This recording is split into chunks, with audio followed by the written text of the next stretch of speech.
Welcome to पढ़ाई with funny studies. कैसे हैं आप सब? आई होप अच्छे ही होंगे। क्या हाल चाल है सबके? सब बढ़िया है ना? तो दोस्तों, जैसे कि हमने मोस्ट इंपॉर्टेंट क्वेश्चन की सीरीज़ चला रखी है, तो उसमें हमने आपको पता ही है साइंस के क्वेश्चंस करे थे, बायोलॉजी और केमिस्ट्री के। तो दोस्तों, आज मैं ना एसएसटी के, सोशल साइंस के दोनों, इंग्लिश मीडियम हिंदी मीडियम दोनों में आपको क्वेश्चंस मिलेंगे आज इस पीडीएफ में। और ये जो पीडीएफ है ना, ये आपको डिस्क्रिप्शन में हमारी वीडियो को लिंक मिलेगा, उस पर आप क्लिक कर दीजिएगा। डायरेक्ट लिंक है, कोई आपको बीच में ऐड वैड कुछ नहीं मिलेगा इस टाइम। तो दोस्तों ठीक है। और जैसे कि आज मैंने बहुत बढ़िया अनाउंसमेंट करी है कि मेरा फेस रिवील होगा 5 अप्रैल को। दोस्तों, आप 5 अप्रैल को मेरे चैनल पर आके देख सकते हैं मेरी फर्स्ट वीडियो फेस के साथ। और दोस्तों, मैं आपको बताऊंगा क्या क्या हमारा क्या क्या सेशन है और क्या क्या किस मोटिव से मैंने ये चैनल शुरू किया था, ये भी चीज़ मैं उस दिन डिस्कस करूँगा। तो दोस्तों, सबसे पहले जैसे कि आपको पता है कि हम मोस्ट इंपोर्टेंट क्वेश्चन में सारे question, previous question, sample paper के क्वेश्चन, यही सारे क्वेश्चन लाते हैं। तो आज मैं आपको बता दूं, हिंदी और इंग्लिश दोनों में क्वेश्चन है, आपने टाइटल देख ही लिया होगा आई होप। तो दोस्तों चलो बढ़ते हैं आज इसी के साथ। सबसे पहला क्वेश्चन हमारा आता है, 2 मार्क्स का क्वेश्चन है, हिस्ट्री का है, गांधी जी के ऊपर है। आप सब जानते हैं ये भी प्रीवियस ईयर क्वेश्चन है, जैसे कि यहाँ पे दे रखा है। ठीक है दोस्तों, तो पढ़ते हैं क्वेश्चन को। वाई डिड महात्मा गांधी, क्या लिखा? Why did Mahatma Gandhi, why did Mahatma Gandhi travel to Champaran in Bihar. देखो, आप सभी को पता होगा, जैसे कि जिन जिन लोगों ने चैप्टर पढ़ लिया होगा उन सभी को ये बात बिल्कुल अच्छे से पता होगी कि जो महात्मा गांधी, तो उन्होंने चंपारण आंदोलन किया था। उन्होंने चंपारण आंदोलन किया था दोस्तों 1917 में। ठीक है दोस्तों, और ये चंपारण आंदोलन था, ये वहाँ पे उन्होंने ट्रैवल किया था ये आंदोलन। तो ये आंदोलन क्यों किया था, यही पूछा। तो बस ये लिख देना, जो फर्स्ट सत्याग्रह मूवमेंट जो गांधी जी ने करा था यहाँ पे आके, वो बिहार चंपारण में किया था। और वो क्यों किया था दोस्तों, ये भी लिखा हुआ है यहाँ पे। 1917 में गांधी जी ने इसलिए किया था क्योंकि वहाँ के जो पीजेंट्स है, वहाँ के जो वर्कर्स थे, उन सब को ना ऑपरेशन, यानी इस यहाँ पे पीड़ा वाला ऑपरेशन आता, मतलब वो सब ना पीड़ित हो रहे थे, वहाँ पे लोगों को के ऊपर अत्याचार किए जा रहे थे। तो इसलिए ना दोस्तों, वहाँ पे इन्होंने सत्याग्रह चलाया था। ठीक है दोस्तों, नेक्स्ट क्वेश्चन पढ़ते हैं। ये देखो, ये हमारा हिंदी मीडियम में आ गया। हिंदी में देखो, 1917 में महात्मा गांधी ने बिहार के चंपारण की यात्रा क्यों की, स्पष्टीकरण कीजिए। स्पष्टीकरण दोस्तों शुरू करते हैं हम। महात्मा गांधी से प्रेरित पहला सत्याग्रह आंदोलन, देखो ये हिंदी में लिखा हुआ है, इंग्लिश वाले इसे पॉज कर सकते हैं या फिर स्किप कर सकते हैं इतने वीडियो को। ओके दोस्तों, महात्मा गांधी में प्रेरित पहला सत्याग्रह आंदोलन हिंदी में बिहार के चंपारण जिले में हुआ। ठीक है, बिहार के महात्मा गांधी जी ने ऑपरेशन प्लांटेशन, जो प्लांटेशन सिस्टम था ना, वहाँ पे जो इंडिगो उगाई जा रही थी, मतलब जो ज़बरदस्ती नील उगाया जा रहा था, जिससे उनकी खेतें बर्बाद हो रही थी, इस वजह से वो आंदोलन वहाँ पे चलाया था। आई होप आपको ये क्वेश्चन बिल्कुल क्लियर हो गया होगा। आगे बढ़ते हैं। एक क्वेश्चन आ गया हमारा, बहुत इंपॉर्टेंट क्वेश्चन है। ये इंग्लिश मीडियम में ये रहा और ये हिंदी मीडियम में ये रहा, मतलब आपको सब कुछ इसी चैनल पे मिल जाएगा, कहीं और जाने की आपको ज़रूरत नहीं है। इंग्लिश और हिंदी में हम भेदभाव नहीं करते हैं। ठीक है। How is one party system different from two party system. देखो, डिफरेंशिएट करना है, वैसे तो टेबल की फॉर्म में बनता है, लेकिन दोस्तों क्या है ना, यहाँ पे मैं टेबल में ला नहीं सकता था, मुझे लाने थे स्क्रीन पे आपके लिए, जिससे कि आपको अच्छे से क्लियर हो। तो दोस्तों, मैंने टेबल नहीं बनाई है, आप टेबल बना के कीजिएगा, बहुत अच्छा इफेक्ट पड़ेगा, एग्जामिनर पर पूरा मार्क्स देगा अगर आप ये पॉइंट लिख के आते हो। और दोस्तों, ये 2022 में नहीं, 2-3 जगह और था, बाद में मैंने देखा, लेकिन फिर मैं एडिट नहीं कर पाया क्योंकि टाइम ज़्यादा हो गया था, वैसे भी वीडियो लेट हो गई थी। ओके दोस्तों, तो इसलिए ना ये काफ़ी इंपॉर्टेंट क्वेश्चन है, इसे हल्के में मत लीजिएगा। ठीक है दोस्तों। हाँ, तो ये जो क्वेश्चन है ना, इसमें हमें डिफ्रेंशिएट करना वन पार्टी और टू पार्टी सिस्टम में। तो डिफ्रेंशिएट कुछ नहीं करना, ये सिंपल सा है कि वन पार्टी सिस्टम और टू पार्टी सिस्टम में कोई खास फर्क तो होता नहीं है।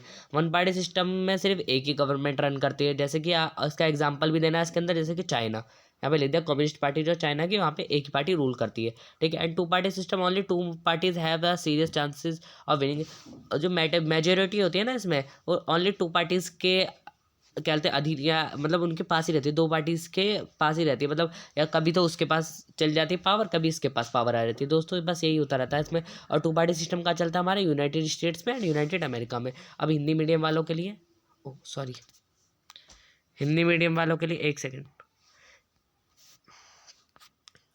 हिंदी मीडियम वालों के लिए, एक दलीय व्यवस्था दो दलीय व्यवस्था के बी के किस प्रकार भिन्न है, से किस प्रकार भिन्न है, यानी ये दोनों कैसे एक दूसरे से अलग है। तो दोस्तों, कुछ अलग अलग तो है नहीं खास, पर फिर भी आप पढ़ लो। एक पार्टी प्रणाली, देखो एक पार्टी प्रणाली जो है हमारी, वो केवल एक दल को सरकार को नियंत्रण करने और चलाने की अनुमति है।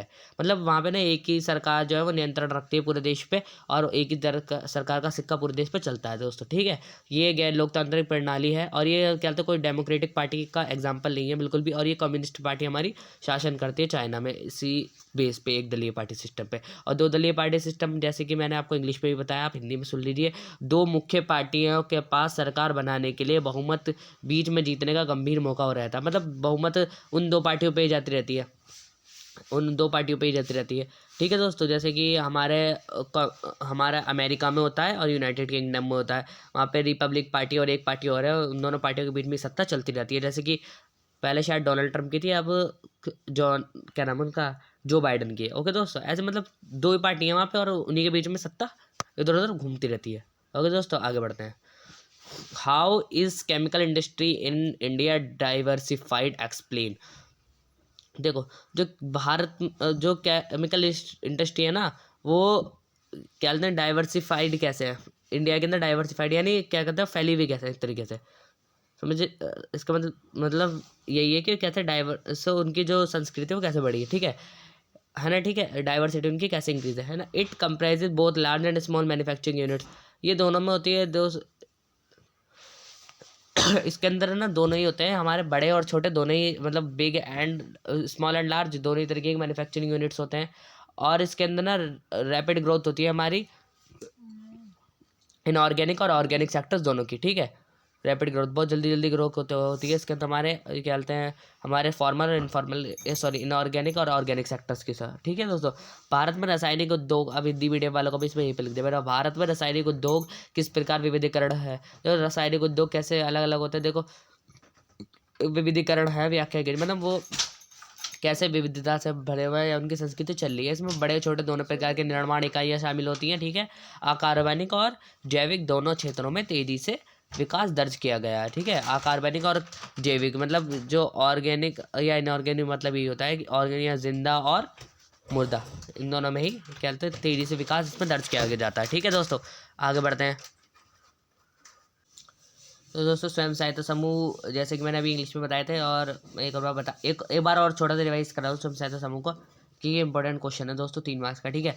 तो स्वयं सहायता समूह जो है ना, ये गरीबों में बचत को उत्तेजित करता है। SHG लोगों के उस वर्ग को कोलेटरल मुक्त, मतलब क्या कहते हैं, ऋण आधार के बिना लोन देता है, ये भी मैंने आपको बता दिया। और SHG मतलब ये गरीबों को ना, क्या बोलते हैं, पैसे बचाने में बहुत ज़्यादा लाभदायक साबित होता है, और गरीबों के स्तर पे बहुत ज़्यादा इजीली मिल जाता है, क्योंकि गांव वगैरह में 200 बैग वगैरह तो होते नहीं, तो ये बहुत ज़्यादा मदद करते हैं उनके फसलें वगैरह उगाने में और उनकी ज़रूरतों को पूरा करने में, ठीक है।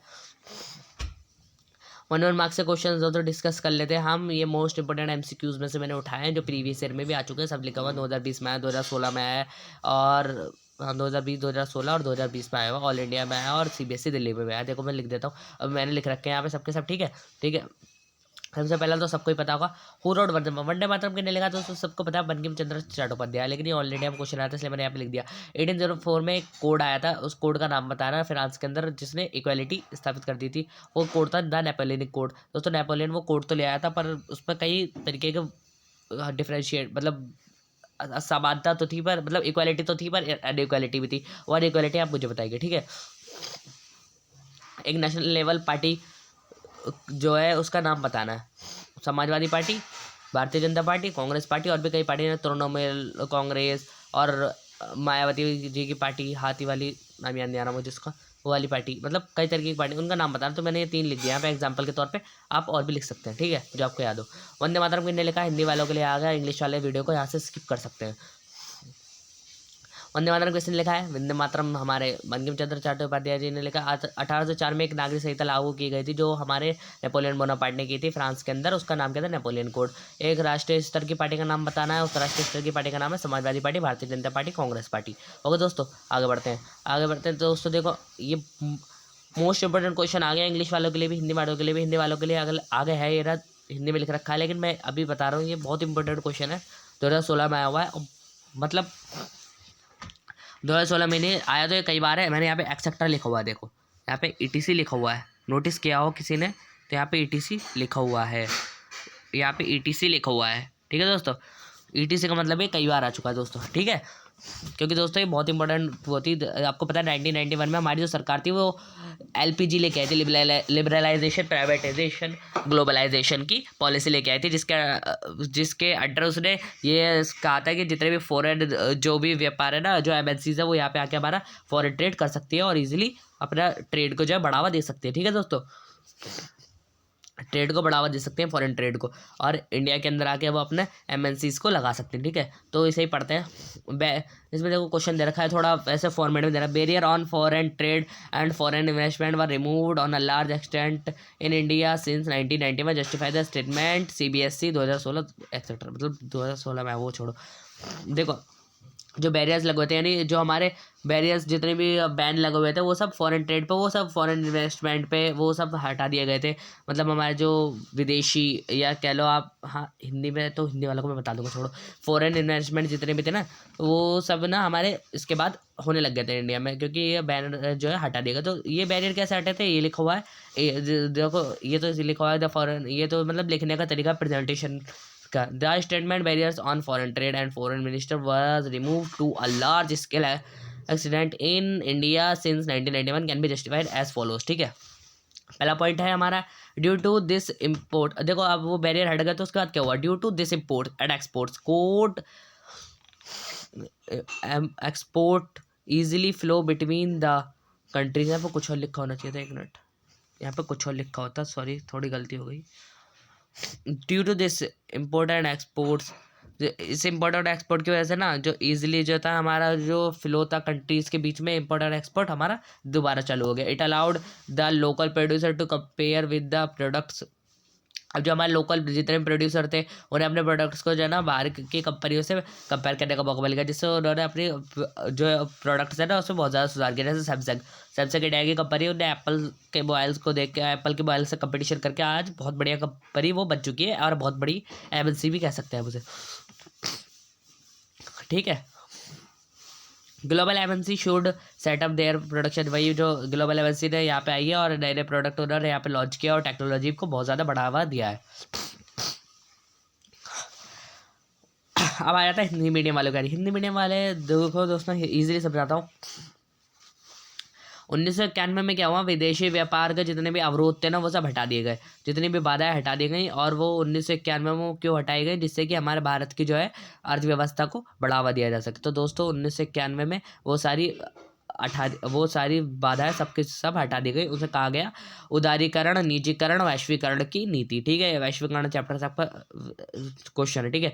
1991 के बाद से भारत में बड़े पैमाने पर दुर्घटना के लिए विदेशी व्यापार और विदेशी मंत्री पर बयान बाधाओं को हटा दिया गया। इस प्रकार उचित ठहराया जा सकता है, इस प्रकार उचित मतलब ये जो कथन है ना, ऐसे इस प्रकार उचित ठहराया जा सकता है का, ये थोड़ा मतलब ट्रांसलेशन और टाइपिंग में दिक्कत है। तो दोस्तों आपके पास कोई सॉल्यूशन है ना इस टाइपिंग का, तो मेरे को कमेंट जरूर करना। इसके कारण विभिन्न देशों के बीच आयात और निर्यात कोड आसानी से प्रवाहित हो गया। मतलब वही हमारा एक्सपोर्ट, आयात और निर्यात जो मतलब जो सामान का आना जाना वो बढ़ गया, बढ़ावा मिला उसे। और इसी से स्थानीय उत्पादकों को वैश्विक स्तरों पर उत्पादों के साथ प्रतिस्पर्धा करने की अनुमति दी, ताकि वे अपने उत्पाद की गुणवत्ता में सुधार कर सकें। यानी जो जैसे कि यहाँ पे हमारी घड़ी है, जब बोट की घड़ी है, अब वो बोट की घड़ी इंडिया की घड़ी है, जैसे कि है ना, बोट की इंडिया की, हाँ जैसे कोई भी कंपनी जैसे मान लो इंडिया की है, अब इंडिया के छोटे प्रोड्यूसर हैं वो यहाँ पे बेच रहे हैं। अब हमें तो पता ही नहीं चल रहा है कि वो बाहर की कंपनी से हमारा अच्छा है नहीं अच्छा है। अब वो उन्होंने यहाँ पे MNC लगा दी, अब उन्होंने भी अपना प्रोडक्ट लॉन्च करा, हमने भी लॉन्च करा। अब लोग जो है वो उन्हें एक तो अच्छी खासी क्वालिटी मिल गई और अच्छी खासी क्वान्टिटी भी मिल गई, तो उन्होंने खुद मतलब रेटिंग दी, दोनों को रेटिंग दी, तो उससे उन्हें पता चल गया कि हमारा प्रोडक्ट कहाँ अच्छा है और कहाँ ख़राब है। इस पॉइंट से ना उन्होंने अपने प्रोडक्ट में बहुत ज़्यादा सुधार किए और आज इंडिया की भी कई सारी कंपनी MNC बन चुकी है, ठीक है। तो इससे मतलब प्रोडक्ट में बहुत ज़्यादा सुधार हुए हैं, ठीक है। तो आगे बढ़ते हैं। और बहुराष्ट्रीय कंपनियां जो है यहाँ पे आके अपना उत्पादन इकाइयाँ लगाई है, जिससे यहाँ पे प्रौद्योगिकी यानी टेक्नोलॉजी में बढ़ावा मिला है। और दोस्तों यहाँ पे हमारा वो भी बढ़ा है, क्या कहते हैं उसका मतलब वो रोजगार बढ़ा है, ठीक है, रोजगार भी बढ़ा है। ओके, इंग्लिश मीडियम वालों के लिए क्वेश्चन आ गया बढ़िया से एक, the credit activities of the normal sector should be discouraged. The graded activities of the normal, देखो ये जो चैप्टर हमारा, ये जो क्वेश्चन है हमारा चैप्टर नंबर 3 से लिया गया है आपके इकोनॉमिक्स के दोस्तों। और ये बहुत इंपॉर्टेंट क्वेश्चन है क्योंकि दोस्तों ये बहुत इजीली पूछा जा सकता है फ्लो में एकदम बढ़िया करके, ठीक है दोस्तों। और ये हमारा प्रीवियस ईयर क्वेश्चन है, यहाँ पे मैंने कर दिया आपका मार्क। दोस्तों इस क्वेश्चन में हमसे पूछा गया है जो जो सेक्टर्स है ना, जो हमारे फॉर्मल सेक्टर्स हैं उनमें ना कुछ डिस्करेज यानी कुछ चेंजेस या कुछ कम बढ़ोतरी करनी चाहिए, ऐसा क्यों? तो दोस्तों ऐसा इसलिए होना चाहिए क्योंकि ये यहाँ पे लिखा हुआ बिकॉज यही लाइन चेप मतलब लिख के उसके बाद क्यों बिकॉज लगा के देखो 85% of loans taken by poor household in the urban areas are from it formal resource, मतलब अर्बन एरिया मतलब आप समझ रहे हैं, मतलब शहरों में भी जो गरीब परिवार है ना, में 85% गरीब परिवार इनफॉर्मल सेक्टर से लोन लेते हैं। तो दोस्तों इसमें सुधार तो होना ही चाहिए। Informal letter charge very high interest on their loan. जो इनफॉर्मल सेक्टर्स होते हैं ना, सेक्टर्स होता है लेटर्स आ गया गलती से, इनफॉर्मल सेक्टर जितने भी होते हैं ना वो बहुत ज़्यादा हाई इंटरेस्ट आपके चार्ज करते हैं लोन के ऊपर, ठीक है। और उनके जो दे आर नो बाउंड्रीज और नो, देखो सरकार के अंडर तो होता नहीं है, जो आप कंप्लेंट करो उसमें ना कोई बाउंड्री होती है ना कोई रिस्ट्रिक्शन होती है। And higher cost of borrowing money, मतलब इतना ज़्यादा मनी ले लेते हैं कि जो हमारी कमाई होती है ना वो कमाई से ज़्यादा तो हमें पे करना पड़ जाता है। मतलब जो हम जो सोचते हैं कि उनके लोन से फ़ायदा होगा, तो लोन से फ़ायदा होने की जगह हमें अपनी जेब से और भरना पड़ता है, ठीक है। इतना, और इसमें लिखा हुआ है in certain cases the high interest rate for borrowing can mean that amount of repaid is greater than the income, मतलब जो हमारी खुद की इनकम है ना उससे ज़्यादा जितना हमने लिया नहीं है और जितना हमारी खुद की इनकम नहीं है और जितना इंटरेस्ट नहीं है उससे ज़्यादा हमें पे करना पड़ जाता है। समझ में आया आपको? जैसे कि आप मान लो कि साहूकार ने आपको पूरे 100% पे लोन दे, उन्होंने कहा कि ले भाई 1 लाख रुपए ले और मुझे अगले महीने 1.5 लाख दियो पूरे 150% पे। अब भाई उसकी फसल ख़राब हो गई किसान की, किसान ने लोन लिया जैसे, तो किसान की फसल ख़राब हो गई। अब किसान की फसल की कोई गारंटी तो दे नहीं सकता किसान। अब क्या हुआ है, साहूकार फ्रेंड्स वगैरह से उन्होंने लोन लिया और जो उनकी एग्रीकल्चर जो कृषि करते थे ना, फार्मिंग जो थी वो सब डैमेज हो गई, बिल्कुल डैमेज हो गई, बिल्कुल एकदम डैमेज हो गई। तो फिर दोस्तों क्या हुआ, उससे उससे ये हुआ कि क्या कहते हैं, वो लोन अपना पे नहीं कर पाए। लोन पे नहीं कर पाए तो क्या हुआ दोस्तों, फिर वो अगला लोन लिया उन्होंने उस लोन को पे करने के लिए। फिर क्या कहते हैं उन्होंने क्या करना पड़ा दोस्तों, लिए तो उन्होंने 1.5 लाख थे, अब वो 1.5 लाख के ना कम से कम 5 लाख रुपए भरने पड़ेंगे। 1 लाख के 1 लाख पे 1.5 लाख इंटरेस्ट यानी 2.5 लाख, और 1 लाख और लेंगे तो 5 लाख, मतलब उनके इस्तेमाल में कुछ भी नहीं आया और उन्हें पे कितना करना पड़ेगा, 4 लाख ज़्यादा। तो आई होप ये एग्जाम्पल से आपको क्लियर हो गया होगा। एक मिनट, ठीक है। तो दोस्तों हिंदी मीडियम वाले के लिए आगे बढ़ते हैं। सामान्य क्षेत्र की क्रेडिट गतिविधि, मतलब वही है हिंदी मीडियम में है, मतलब हिंदी में है वही क्वेश्चन। तो दोस्तों जो सामान्य क्षेत्र होते हैं ना उसमें जो है हमारे क्रेडिट गतिविधियों को के जो है ना क्रेडिट गतिविधियों उनका हतोत्साहित यानी कम करना चाहिए, उनमें कमितरी करनी चाहिए। ऐसा क्यों? देखो सामान्य क्षेत्र में जो ऐसा है ना है कि जैसे कि एक रिपोर्ट के अकॉर्डिंग पता लगाया गया है कि 85% या 85% जो शहरी क्षेत्र में लोग रहते हैं ना उनमें जो गरीब परिवार है वो अनौपचारिक संसाधनों से ऋण लेते हैं। तो दोस्तों समझ रहे आप, मतलब औपचारिक क्षेत्र शहर में इतने होते हैं फिर भी उसके अलावा वो अनौपचारिक क्षेत्रों से लड़ लेते हैं। और अनौपचारिक क्षेत्र जो इतने भी होते हैं ना उन पे इतना ज़्यादा ब्याज चार्ज कर देते हैं कि आप सोच नहीं सकते, मतलब जितना हमने पैसा लिया उसका तो दुगना ब्याज ही चार्ज कर देंगे वो लोग, इतना अधिक ब्याज वसूलते हैं उस पर। और उनकी कोई सीमा ही नहीं होती कि वो हमारी सरकार को कंप्लेंट भी नहीं कर सकते, वो प्राइवेट होता है, वो उनका निजी होता है, ठीक है। और बेरिंग की उच्च लागत का मतलब है कि उधारकर्ता की कमाई का एक बड़ा हिस्सा ऋण चुकाने के लिए ही उपयोग किया जाता है। मतलब इतनी ज़्यादा लागत लग जाती है ना उस ऋण को चुकाने में कि मतलब जितने उन्होंने पैसे नहीं कमाए होते उससे ज़्यादा उसे भरने पड़ जाते हैं। और कुछ मामलों में तो ऐसा होता है कि इतने ज़्यादा उच्च ब्याज हो जाता है कि मतलब वो दे ही नहीं पाता, यही इसमें लिखा हुआ है। और वो ऋण जाल में फंस जाता है और कभी वो उस लोन को पे नहीं कर पाता या ऋण को दे नहीं पाता। तो दोस्तों अगला क्वेश्चन हमारा एक और आ गया है जो हमारा हिस्ट्री का है और बढ़िया क्वेश्चन है, ढूंढ के ऐसे क्वेश्चन में इस पूरी PDF में आपके लिए लाया हूँ, ठीक है। नेशनलिज्म स्प्रेड स्वैन कुछ और होता है, सॉरी, तो नेशनलिज्म स्प्रेड पीपल वैन होता है यहाँ पे, when when when when people begin to believe that they are all part of the same nation, support the statements देखो, जो नेशनलिज्म है ना वो कैसे स्प्रेड होता है, मैं ये बता दूँ। नेशनलिज्म क्या होता है? राष्ट्र के प्रति, हमारे नेशनल के जैसे कि आप सब जानते हैं, जो नेशनलिज्म है ना वो हमारा देश के प्रति या नेशन के प्रति क्या भावना है, उसे नेशनलिज्म कहते हैं। तो नेशनलिज्म की भावना जैसे कि आपको पता ही है कैसे फ्रांस में, कैसे पूरे यूरोप में जगाई गई थी। तो यही हमारे लिखा हुआ है, nationalism spreads when people begin to believe that they are all a part of same nation. Nationalism की जो हमारी फीलिंग है वो जब जब हमारी वेकअप होती है, जब वेकअप होगी, when we will we all think that we are the part of same nation। हम सब एक ही नेशन के पार्ट हैं, हम ये सब सोचेंगे और हम उसी के इकट्ठे किए गए, उसी की एक एक एक कण के हम उससे, जिससे कि वो जुड़ के पूरा का पूरा एक कंट्री बनी है, ठीक है। और हम सब यूनाइट है, हमें एकता होनी चाहिए। And United struggles variety of culture processes through which nationalism captured people imagination history and friction for the law। लोगों को ना इमेजिन करना चाहिए कि कैसे आज़ादी हम ले सकते हैं और कैसे हम क्या बोलते हैं, आज़ादी होके कैसे हम जिएंगे। और इसके बाद जो हमारे राष्ट्रीय सॉन्ग्स है, जैसे हमारे जो राष्ट्रीय गीत वगैरह होते हैं, या ये कह लो जो हमारे नेशनल सॉन्ग्स हैं ना, वो सब हम बहुत ज़्यादा प्रमोट करते हैं नेशनलिज्म की भावना को जगाने में। एंड ये हमारे नेशनलिज्म की भावना को बहुत ज़्यादा राइजन कराते हैं, हमारे फीलिंग्स दिलाते हैं हमारे देश के लिए, कि हमारा जो देश है वो उसके में हम सब रहते हैं। यहाँ पे कोई मतलब धर्म निपात नहीं है कि यहाँ पे कोई हिंदू है कोई मुसलमान है, तो उसका कोई वो नहीं होना चाहिए। तो सबको एकता के साथ रहना चाहिए और सभी एक ही कंट्री के पार्ट है, सभी इंसान है, आप सभी इंसान हैं, देश ही नहीं पूरी दुनिया ही एक होनी चाहिए। और देश की भाग, अभी तो हम फिलहाल देश की बात करें तो दोस्तों पूरा देश एक ही हिस्सा है, एक ही हिस्सा है, पूरा भारत एक ही है। तो ये सोच हमारे दिमाग में रहनी चाहिए। तो ये सोच कैसे डेवलप हुई थी फ्रांस के लोगों में, ये बात आपको पता है। वहाँ पे गाने गाए गए थे, वहाँ पे राष्ट्र के प्रति कविताएं लिखी गई थी, कई तरीके के नेशनलिज्म की फीलिंग को सेलिब्रेट करने के लिए वहाँ पे कई सेलिब्रेशंस किए गए थे, रीजनल फेस्टिवल्स मनाए गए थे। ऐसे नेशनल फेस्टिवल हमारी जागरूकता जगाए रखते हैं नेशनलिज्म की भावना के लिए। To become more and more of icons and symbols, जैसे बहुत ज़्यादा सिम्बल्स बनाए जाते हैं, जैसे भारत माता ऐसे दिखाया जाता है। And anthem of nationalism and also the symbols of country unifying us to believe that we are part of nation. और ये हमें दिखाता है कि हम सब एक हैं और हम एक ही नेशन के पार्ट हैं, ठीक है दोस्तों। तो आई होप ये बात आपको पता चल गई होगी कैसे हम अपने प्रति नेशनलिज्म की भावना को जगा सकते हैं। तो दोस्तों यही क्वेश्चन हमारा हिंदी में आ गया है उठ के तो नहीं, मतलब समझ रहे हो ना क्या कहना चाह रहा हूँ मैं आपसे।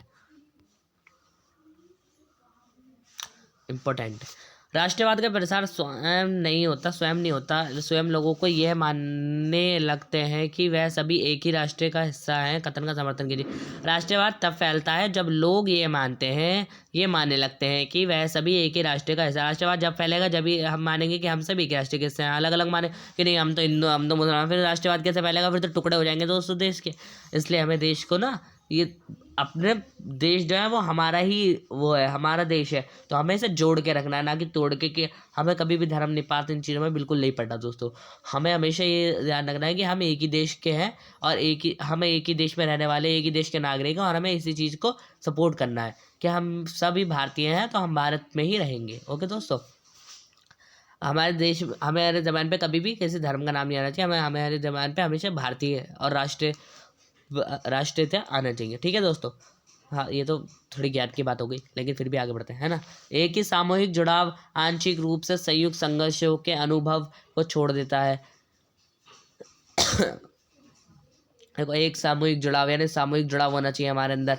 सांस्कृतिक प्रक्रिया की विविधता जिसके माध्यम से राष्ट्रवाद के लोगों की कल्पना, इतिहास और निमित्त के लिए ग्रहण और प्रचार में मदद की राष्ट्रवाद सहित भी राष्ट्रवाद भावनाओं को जगाने में मदद करता है। यानी जो हमारे अंदर जो एक प्रेरणा होती है, सांस्कृतिक जो हमारी संस्कृति होती है, वो सब राष्ट्रवाद को बढ़ावा देती है। राष्ट्रीयता के विचार में भी क्षेत्रीय त्योहारों के उत्सव के माध्यम से विकसित हुए, क्योंकि राष्ट्रीय आंदोलन ने राष्ट्रवादी नेता को एकीकृत और राष्ट्रवाद के प्रति और प्रतीकों में अधिक से अधिक